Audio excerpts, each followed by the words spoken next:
Welcome to Age, Pension, Super and Retirement. I am your host Yvonne, and as always, this is information only and not personal advice. In today's episode, we will be looking at some Facebook group questions about assets and Workcover. To do so, I'd like to welcome back Rebecca.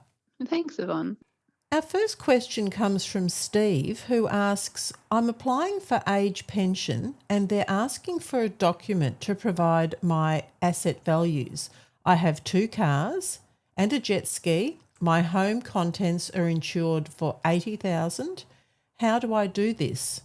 Okay, so when you were applying for age pension, there's an income and assets form that you complete. They're asking for details of all of your assets, all your financial asset, any real estate that you own apart from your home contents, cars, boats, caravans, all of those things. Some things you just provide directly in the form, and then there's some things where they will ask you to provide extra information. Your vehicles is one part where they ask for extra information. So you don't actually need to provide a lot of information. They want to be able to do a little bit of checking into it so that they know that you're not pulling their leg. So Steve's got 2 cars and a jet ski, and all he'd need to do is write down on a piece of paper his cars. So the make, the model, the year, and the approximate value. He might write down a 2020 Toyota RAV4 worth $20,000. Now, I'm just making up these numbers. I have no idea how much cars are worth. And his second car, maybe it's a 1970 Valiant worth $15,000, and he lists that. The car values are not listed at insurance value or replacement value or what you paid for it when you bought it. All those numbers are not relevant. They're looking at what is fair market value for that vehicle. So vehicles, they depreciate over time, so they lose their value. So the price you pay in the showroom for a brand new car, after 12 months, it's not worth that much. After 2 years, 5 years, it's not worth that much. You're putting in the value that's a reasonable value for what it is today. So a lot of people will go and look up the Red Book value.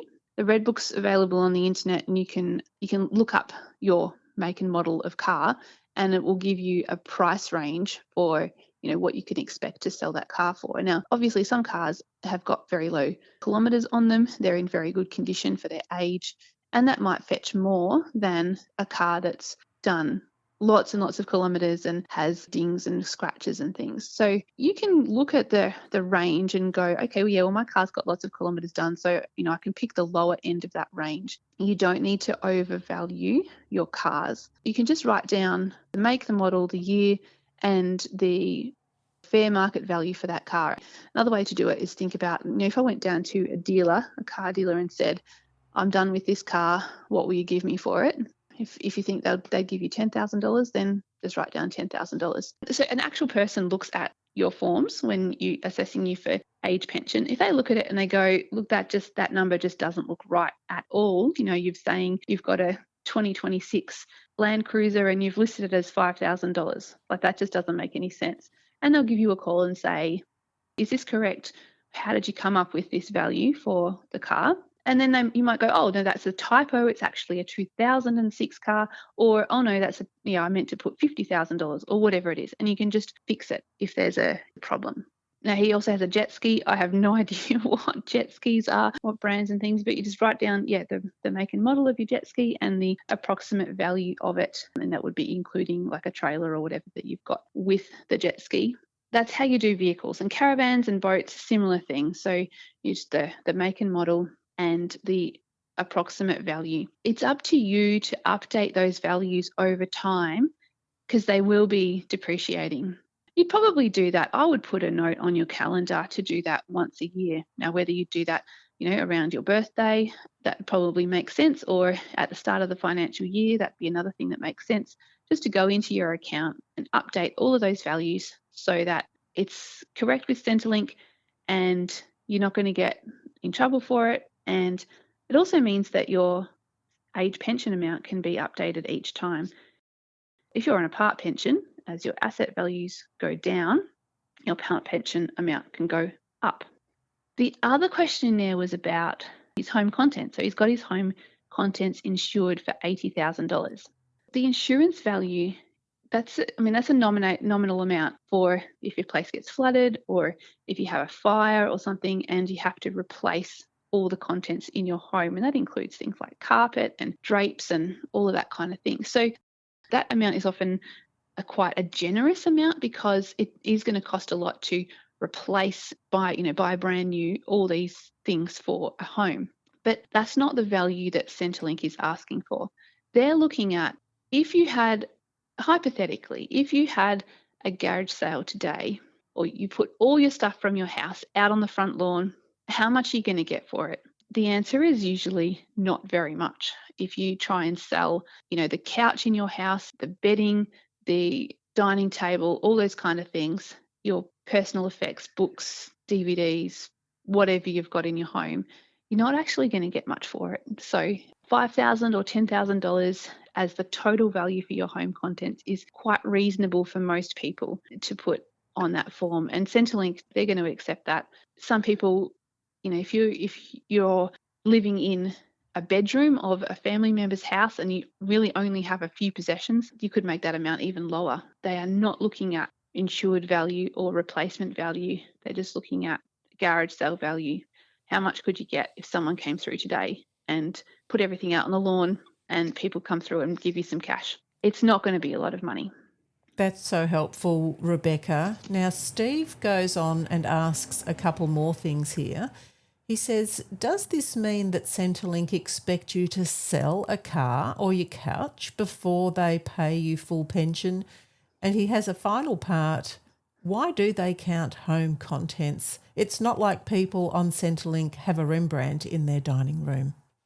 Yeah, so it's a couple of questions, and I put those in. Like, this is not actually from Steve, but they're questions that other people have asked from time to time. Like, they're just kind of trying to get their head around these rules. Like, why? Like, that doesn't seem fair. They say a car is not an asset. A car is just what gets you from A to B. A couch is not an asset. You're not going to sell your couch. You need a couch to sit on. Like, I can understand that. Like, people need a car to get around, and most people have a car. No, Centrelink are not expecting you to sell a car or to sell all your furniture for money. You're allowed to have a fair amount of assets and still get full pension.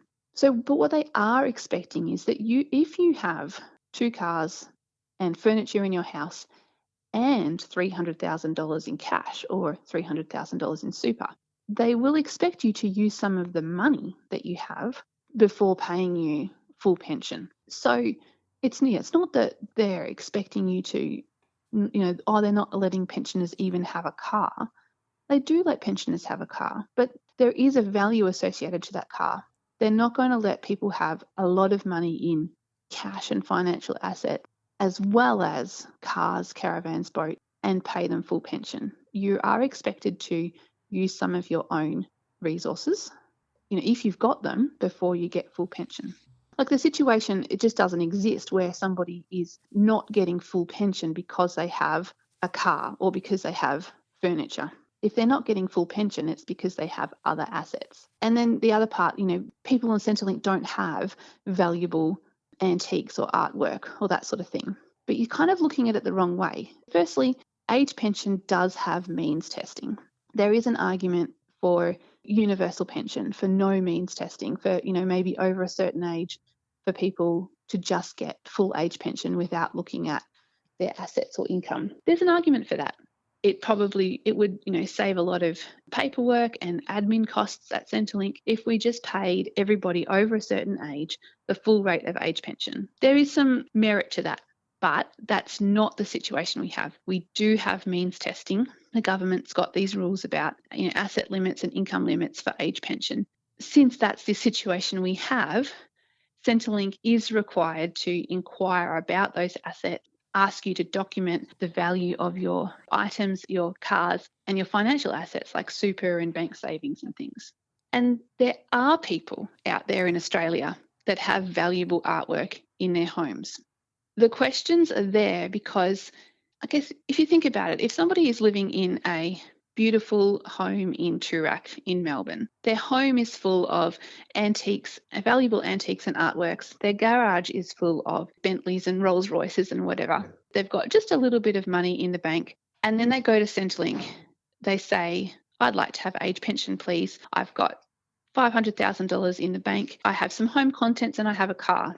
And I don't think people would think it would be fair for someone to have millions of dollars of artworks in their home and hundreds of thousands of dollars worth of vehicles in their garage and then get an age pension. The rules stop people doing things like that, putting all of their wealth into artworks or vehicles and getting around the age pension rules in that way. That's partly why the rule is there. It's not because people on Centrelink aren't allowed to have things or have nice things. Yeah, most people on age pension don't have things like that in their home. They don't have Rembrandts in their home. But the rules mean that it does exclude some people and it stops people from getting around loopholes by putting their wealth in things that can't be assessed. Such a wonderful answer. Thank you so much, Rebecca.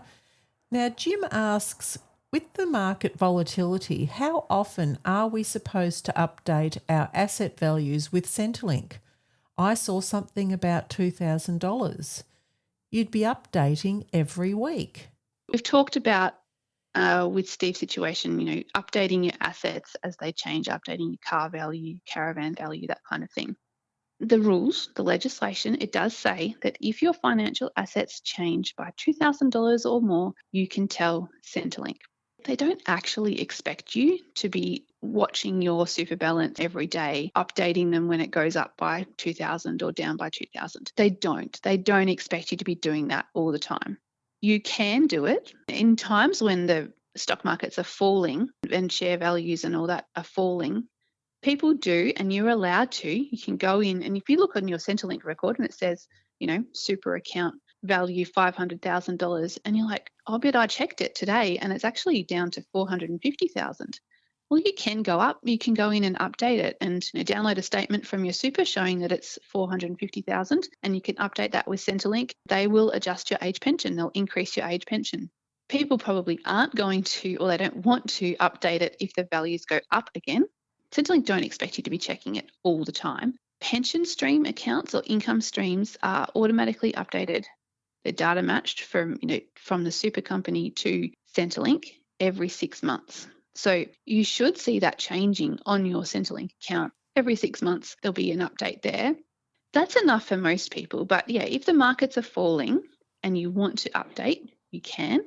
Or if you've made a large purchase, maybe you've bought some new furniture for your home, or you've spent a significant amount on a holiday, you can, and your asset values have changed, you can go in and update Centrelink and show them, now I've got this much left, and they will adjust your pension amount. You should be doing updates, I would say at least once a year. Just go through everything and check that does look right. I didn't send the question through to you, Yvonne, but there was a post in the group this week about somebody who had taken over the affairs of their mother who had gone into a nursing home. Her mother and father had not updated Centrelink for 25 years.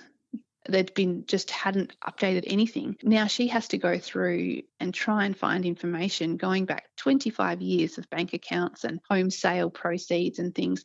And it's quite tricky to do that after such a long time. But the parents had been on age pension for that time and they just hadn't done anything, hadn't done any updates, hadn't changed any asset values. And so it's made quite a logistical or administrative nightmare for the daughter, who now has to try and unpack this and make sense of it. At least every 12 months you should be checking that the asset values all look right, that if you come into money, if you've received an inheritance, that needs to be updated within 14 days if there's been big changes like that, or if you sell your home or sell an investment property, those kind of things, they're big changes and you should be updating Centrelink promptly with that kind of thing. Other things like a change in the value of your assets, get your super account going up, or from just normal growth, your investment property value going up. You don't have to worry too much about updating that all the time, but at least every 12 months you should be checking in and making sure that the amounts look right. It just makes it much easier down the track. Yeah, if somebody else has to take over your affairs, they know that at least you're starting from, it's at least up to date when they start looking at it. And it's not messy. Such great information, and that extreme story about 25 years is really a good reminder as to how bad things can get if we don't keep on top of things like that. Exactly.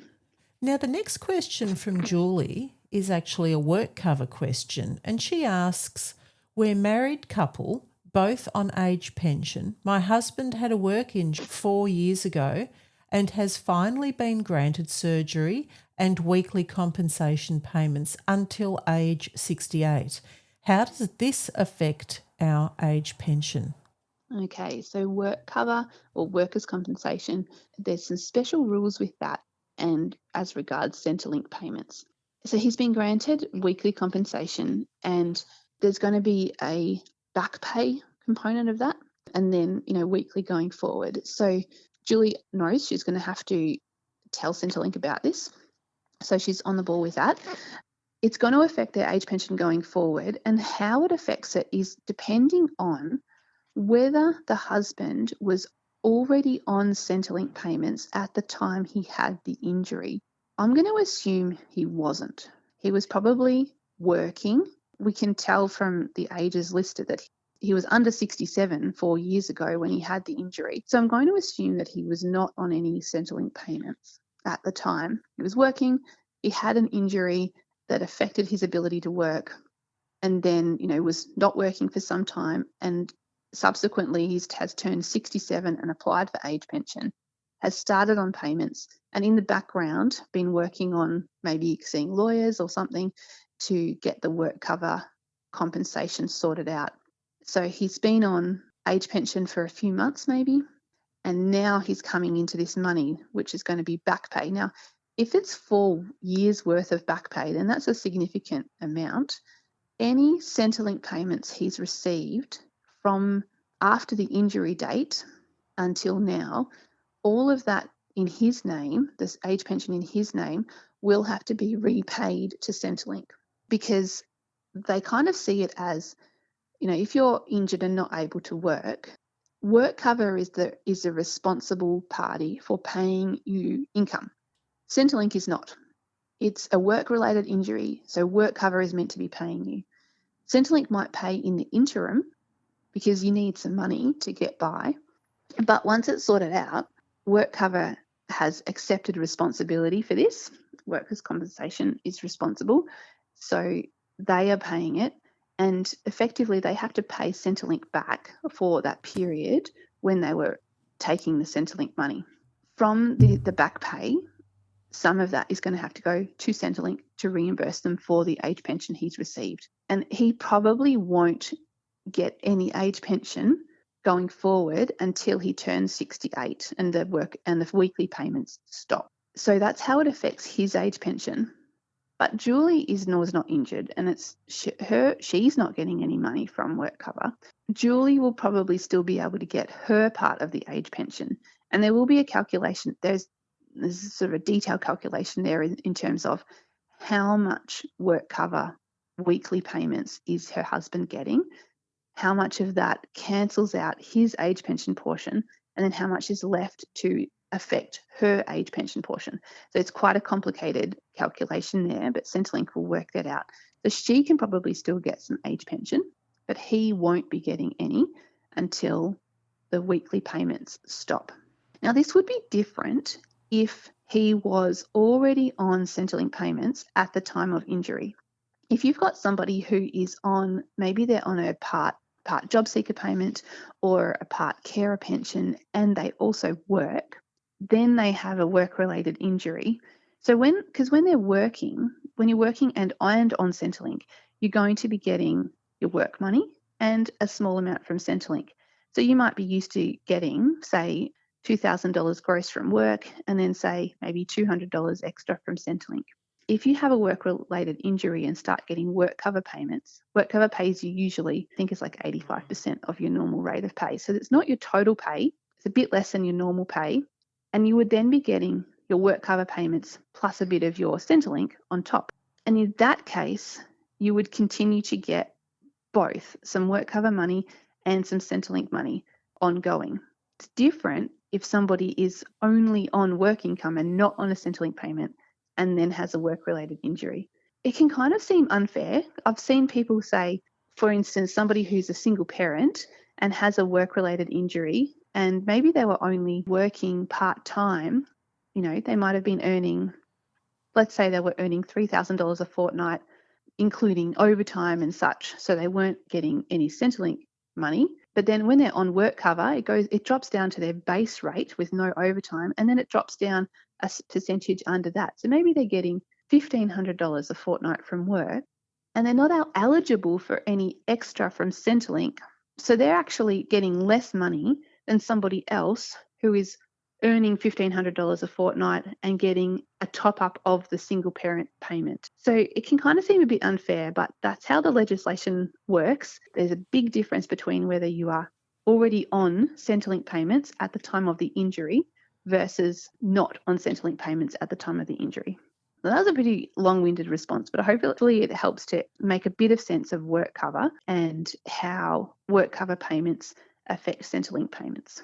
If you were not on Centrelink at the time of your injury, any money you get from Workcover reduces your potential Centrelink payment dollar for dollar. Most Workcover payments are going to be more than the full fortnightly amount of age pension or job seeker or whatever it is. Because it's a dollar for dollar reduction, that's why people generally can't get a Centrelink payment while on Workcover.